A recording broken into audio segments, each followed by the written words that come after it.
And now we are in the fifth part of the Fourth Crusade series by Kings and Generals.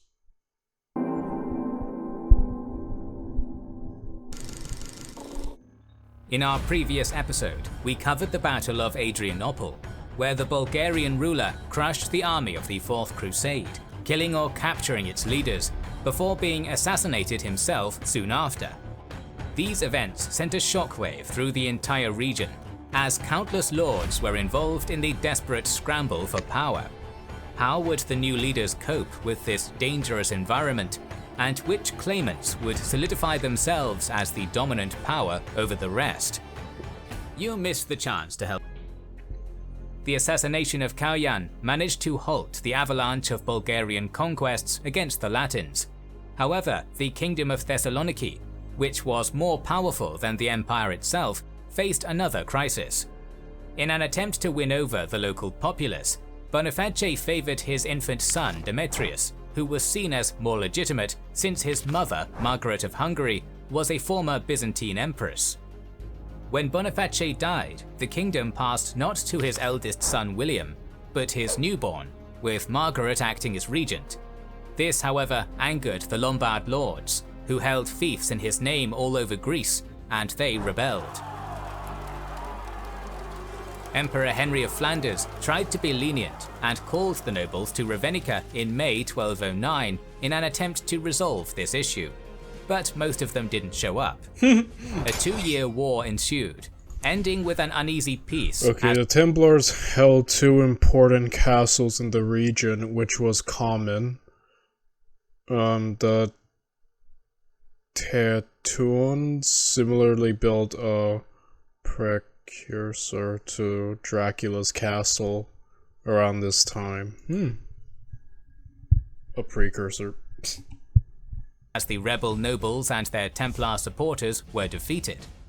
Many were starting to see that this new Latin empire was unlikely to last, and while they swore oaths of fealty to Henry instead of the new Kingdom of Thessalonica, ruled by an infant boy, most lords were only after their own self-interest.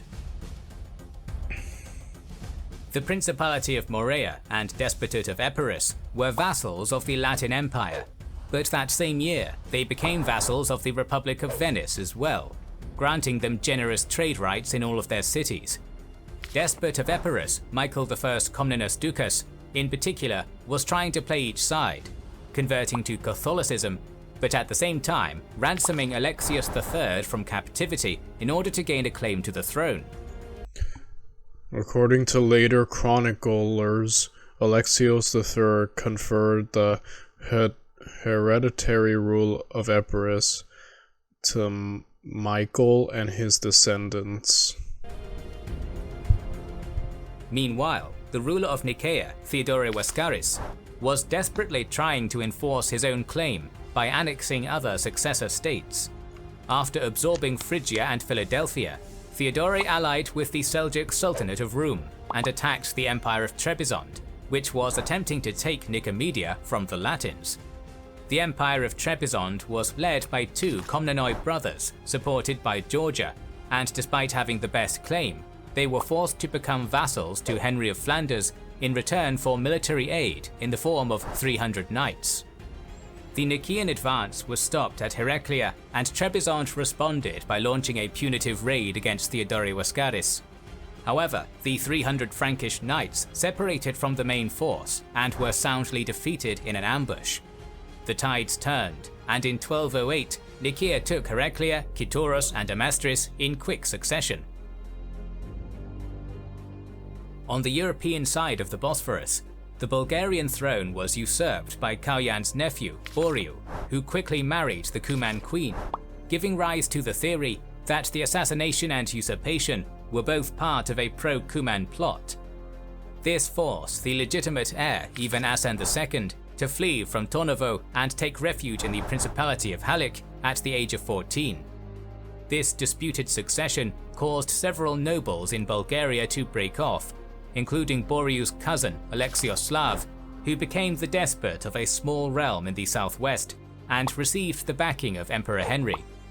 Boriu knew that he had to enforce his rule and decided to attack the Latins. He managed to surprise them by attacking the Latin camp near Beroe. There the Latins took heavy casualties as a hail of arrows killed many of the knights who didn't get a chance to put on their armor. The Bulgarian cavalry attacked the flanks, and the emperor was caught by a lasso, but just as disaster was imminent, a knight cut off the rope and shielded his liege. Over the next 12 days, the Latins retreated to Philippopolis in good order, but still taking many casualties along the way. Finally, once they approached the city, Henry took a stand and formed up his line. Around 3,000 warriors remained, several hundred of which were knights, against 30,000 Bulgarians, of which 7,000 were Cuman mounted archers. Boryu tried to mimic what his uncle had done at Yeah, those numbers seem way... Yeah. Adrianople 3 years prior, but this time the Crusader army did not fall for the trap. Marshal Geoffroy de Villehardouin used his heavy cavalry to repel a charge, and the open fields allowed the Latin cavalry to compensate for its small number and inflict heavy losses on the Cuman riders, who had trouble fighting in the summer heat. The day belonged to the Latins, but both sides took heavy casualties, and hostilities ceased for a few years. After the military approach failed to give Boryu the stability he craved for, he attempted to consolidate his power by persecuting the Bogomius, summoning the synod in Tornovo in 1211, where he personally led the debates against the heretics, which were very similar to the Cathars in southern France, who were massacred in the... Okay, the Bogomils, I'm so sorry, by the way, like, I can't pronounce crap, guys. Give me a second.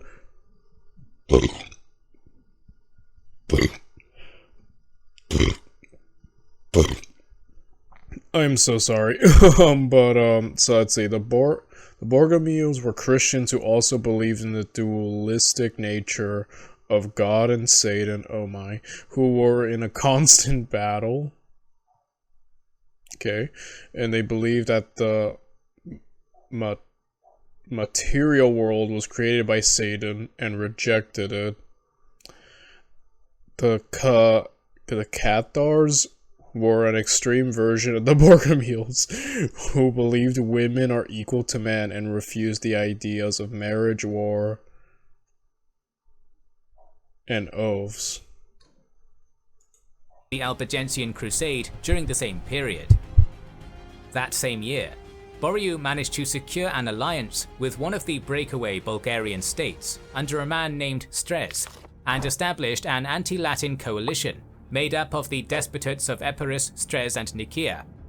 Boryu and Strez launched a campaign against Thessaloniki and assaulted the city while Henry was fighting Nicaea, but despot Michael changed sides once more to aid the Latins, and the Bulgarians were soundly defeated at the city. Meanwhile, the recently ransomed Alexius III wanted to make a comeback, and he allied with Seljuk Sultan Kaykhosro I, who had recently taken over Antalya. Together, they marched at the head of a large army, totaling around 10,000, against the Nicaeans, who brought 2,000 cavalry along with 800 mounted Latin mercenaries. The Seljuks laid siege to Antioch on the Meander, which was critical to the whole region. As soon as Theodore learned that the city was about to fall, he ordered a forced march, leaving the baggage train and carrying just a few days' rations in a desperate attempt to relieve the siege. Alexius III and the Sultan abandoned the siege and rode out to meet the enemy in a narrow valley where they couldn't deploy their full force. As soon as the two armies met, the Latin cavalry rushed into the enemy center, crushing many archers and slingers. It then pulled back and charged again, but this second charge was less deadly as the soldiers got into a formation, withstanding the charge before surrounding and slaughtering the Latins. The Seljuks kept on advancing, and at the edge of victory, Kaykhosro I scanned the battlefield, searching for Theodore Wascaris. The two rulers met, and Theodore was struck with a heavy blow by a mace and fell from his horse. The Sultan barked orders at his servants to carry the pretender away, but suddenly the Nicaean emperor cut down the rear leg of the horse and decapitated the Seljuk leader. Oh, he feigned. Oh, or he either celebrated too early, or he just this guy feigned weakness to get him off guard. Maybe actually both, but like, wow, talk about a sudden, unexpected move. His head was impaled on a lance, and the sight brought terror to the remaining army, which retreated back to Iconium. Nicaea was victorious, but was unable to pursue the enemy as they had sustained heavy casualties themselves. The ultimate prize was the capture of Alexius III, who was stripped of his imperial insignia and spent the rest of his days in a monastery. This finally gave Wascaris the legitimacy he needed to claim the title, but there was a long road ahead. Henry did not underestimate the severity of this threat, and used the opportunity to strike at Nicaea in October 1211. After a day-long battle, the Nicaeans could not defeat the heavily armoured knights, and Henry pushed as far as Nymphion. This successful campaign led to the Treaty of Nymphion, which solidified the Latin position on the coast of Propontis, as well as some islands, but ended their vassalage over the Empire of Trebizond. The latter clause of the treaty meant that the Latins weren't protecting Trebizond anymore, a cunning move that allowed Wascaris to make up for the lost lands by annexing most of Paphlagonia. That same year, the Seljuks would take Sinope and kill David Komnenos, who led the defense of the city. Shortly after, his brother Alexius managed to retake it, but misfortune struck again as he was captured during a hunting expedition. The Emperor of Trebizond was then brought in front of the city walls and was tortured in the sight of its inhabitants until they opened the gates. Alexios was ransomed, and the Empire of Trebizond became a vassal of the Seljuks. Despite the fact that Trebizond retook the Byzantine lands in Crimea, it would never again be a contender to the throne. The defeat at Philippopolis and Thessaloniki, along with the truce with Nicaea, ended Boryu's ambitions, and he married his daughter Maria to Henry, while becoming his vassal and returning the lands Kauyan conquered in Thrace as her dowry. Bulgaria was once again in the sphere of influence of Constantinople, and would be inherited by Henry's heir. Boryu continued his diplomacy by marrying another daughter to the King of Hungary, Andrew II, and this approach was incredibly successful in helping him retain his power. Henry sent troops to aid Bulgaria in its unsuccessful invasion of Serbia, while Andrew took Vidin after the local Cumans rebelled against Boryu and then returned the city to the Bulgarian Tsar. The only disturbance of this relatively peaceful period was Epirus retaking Thessaly, Dyrrhachium and Corfu, while everyone else was distracted. Rome's gunning back for a comeback. Rome might be dead at the moment, but we see Epirus has been like the last bastion of the Romans, right? And they've slowly been getting back, playing both sides, ensuring everyone ignores them, so they can keep coming back. Like, they're playing the long game right now, guys. They're just letting everyone else have this complete Game of Thrones-esque, power struggle, while Rome slowly regains itself. I'm telling you, the Romans, man, they don't die easily. They die hard. And they will come back, We know Rome jumps back. Literally, they were dead, but they're about to resurrect themselves. Like, somehow, Rome has returned, But the status quo wouldn't last. In 1215, the ruler of Epirus was assassinated. In 1216, Pope Innocent III suddenly died. A month later, Emperor Henry was killed by poison, possibly by one of the Lombard nobles, all of which destabilized the region once again. When the new Pope, Honorius III, called for a fifth crusade to retake Jerusalem, Hungarian King Andrew II was the first to answer the call, mustering the largest royal crusader army in history. which was transported to the Holy Lands by the Venetian fleet. The Latin Empire held a new election and chose Henry's Peter of Courtenay, who was the husband of Henry's sister Yolanda. He was consecrated as the new Roman emperor outside the walls of Rome by Pope Honorius III and began his journey to Constantinople. Meanwhile, in Bulgaria, a pro-Bulgarian faction who financed and staged an uprising against Boryu replaced him with Ivan Asen II, who returned to his homeland with Rus mercenaries and blinded. And he came back. Man, I'm telling you, you could seriously kind of make a show about this. Like, I feel like there's a lot of cool historical moments that haven't been translated to film nor show. And I'm thinking, like, forget fantasy, forget Game of Thrones, forget finding the next Game of Thrones. Just, if you're really obsessed with that Hollywood, just make a show about history. Like, there's so many times in history, like this, for example, where it's just all over the place. Colorful cast of characters everywhere, dying, like, it's all happened, so, like, you know, it's all already written, unlike, like, A Song of Ice and Fire, which will never be done, because George R.R. Martin doesn't want to finish it. But, I would like it if that statement aged poorly. I would be so happy, because I love A Song of Ice and Fire, but at the time of this recording, it looks like it's never going to be finished. But, either way, you know, so, like, I'm just thinking, like, there's so much potential in history, world history, for so many great shows and, like, movies, and it's just, like, I feel like we're sitting on a lot of potential that is not being utilized. So, Hollywood, you need to get up, you need to get your act together. We need more historical epics, you know? His uncle.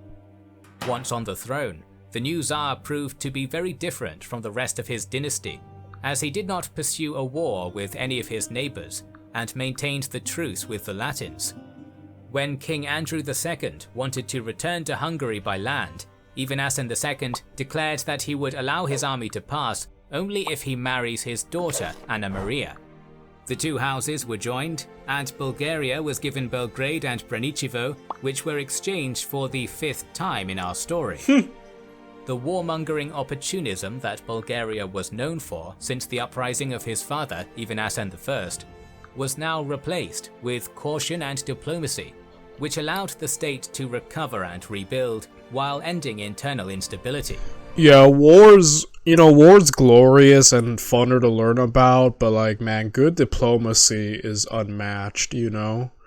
Like, you need a certain amount of cunning, intelligence, and all that to be great at diplomacy. So I like this new approach he's doing. Playing the long game. You gotta play the long game, you know?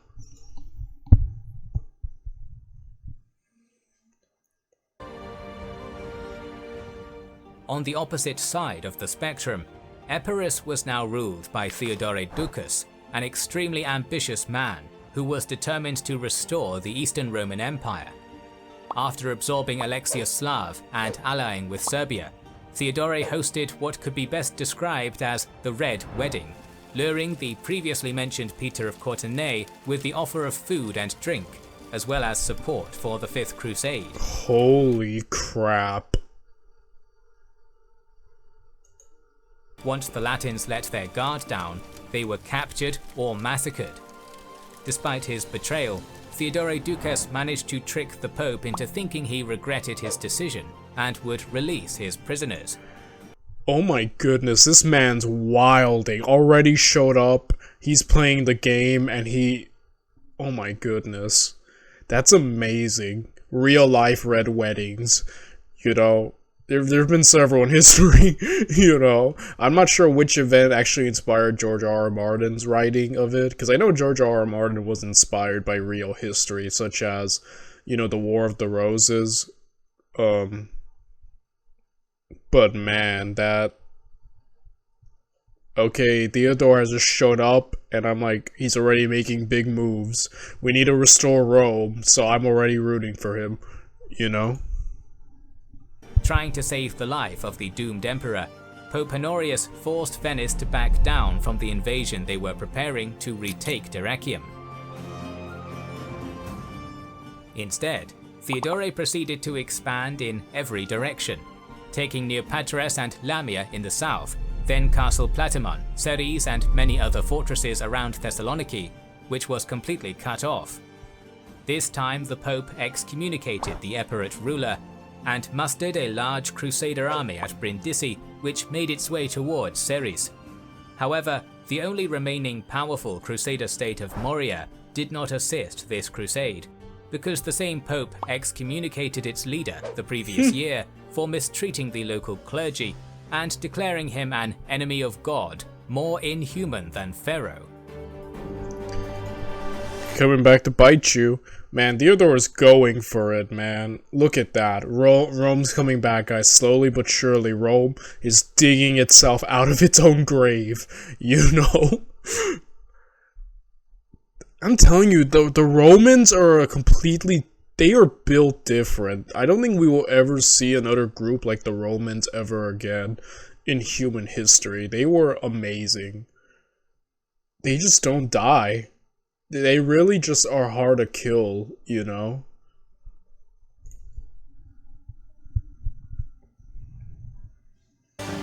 In Nicaea, the successful ruler Theodore Wascaris died in 1221, which led to a succession crisis between his two brothers and his son-in-law.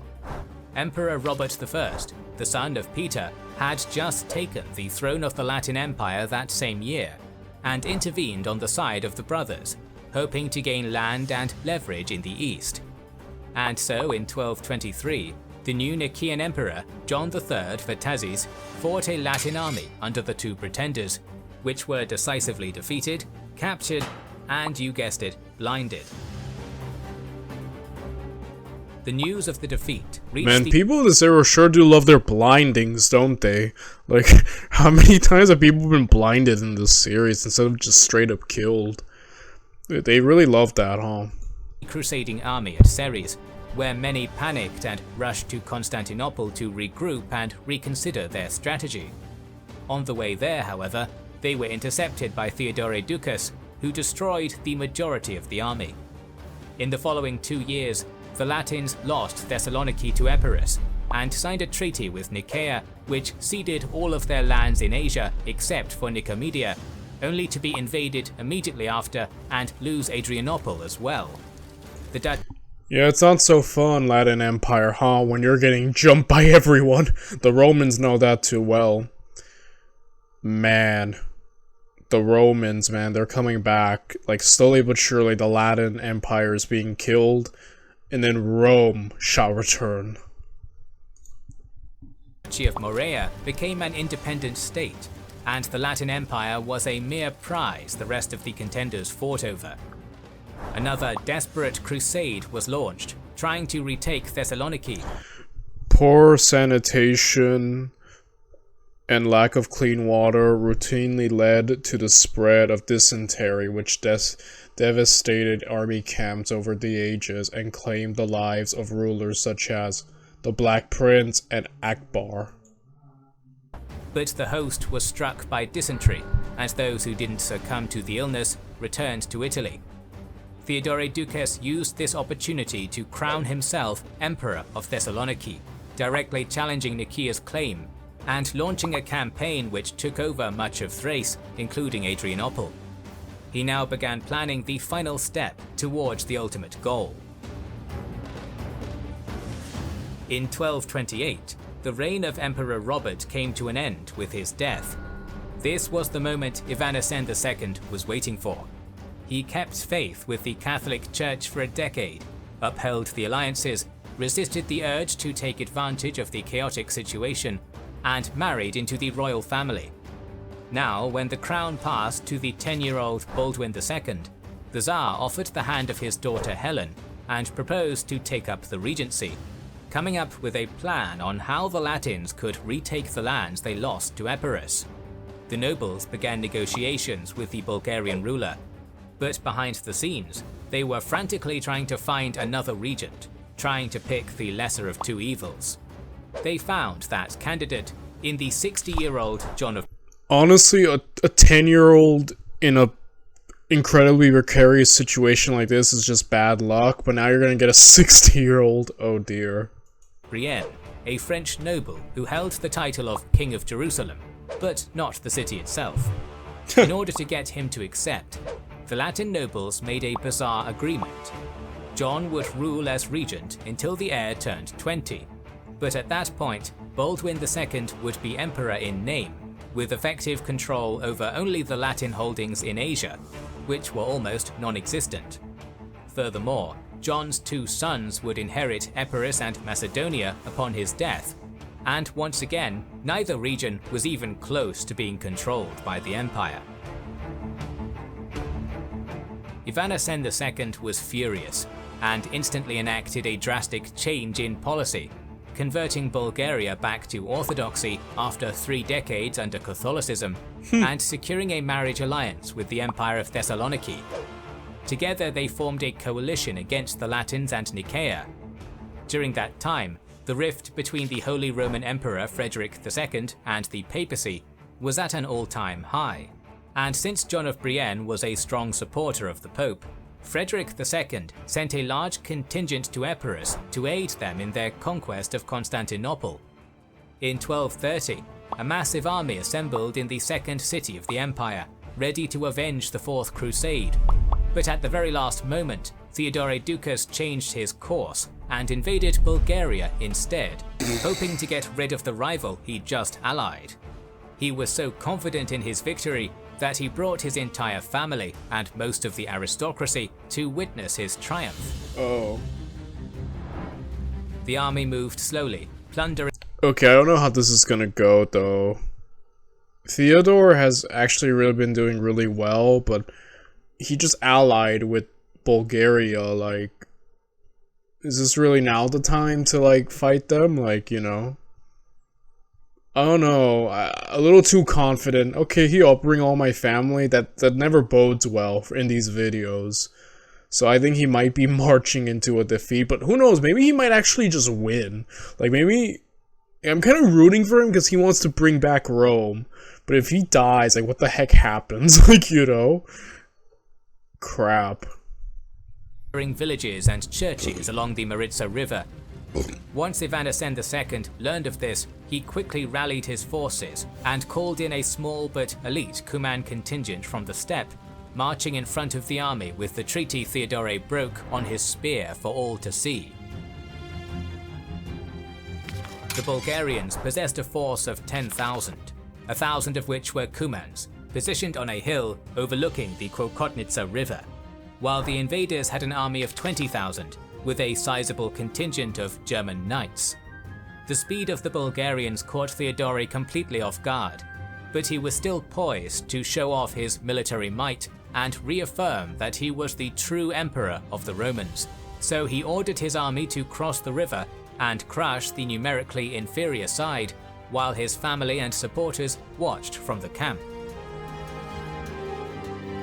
The spring crossing of the river, defended by the Bulgarian infantry, caused heavy casualties, slowed down the army, and threw it into disarray. At the critical moment in the battle, the Cuman mounted archers, who were patiently waiting on the forested hill, leaped into action. The fighting quickly turned into a slaughter, and Theodoredukes found himself pressed between the Bulgarian line and the river he and his men barely crossed, while the nomadic marksmen decimated his rear and captured the camp. Yet again, the Cumans played a vital role in the Bulgarian success, and the majority of the enemy army and emperor's retinue was captured, except for Manuel Ducas, the emperor's brother, who fought his way back with a small force. Once again, in a stark contrast to his predecessors, Ivanasen II pardoned all the soldiers and followers in the enemy army and allowed them to return home, while holding on to the nobility, which he treated with respect. With just one strike, which is surprising considering they stabbed him in the back. The Bulgarian Tsar annexed the majority of the Eastern Balkans, as people flocked to him and changed sides. From that moment on— Wow, completely Dude, I'm telling you, Bulgaria, man. the Bulgarians are on one at this point in history. Onwards, he styled himself as the King of the Bulgarians, Romans, and other peoples. And so yet another competitor in the race to Constantinople was eliminated, and two unlikely candidates, the Second Bulgarian Tsardom and Nicaean Empire, stared each other down. The fate of the region now hung in the balance between the two. Once again, thanks to Warhammer 4. Dang, I have to watch the next part. Next part's the conclusion, guys. I will see you all then. Bye, everyone.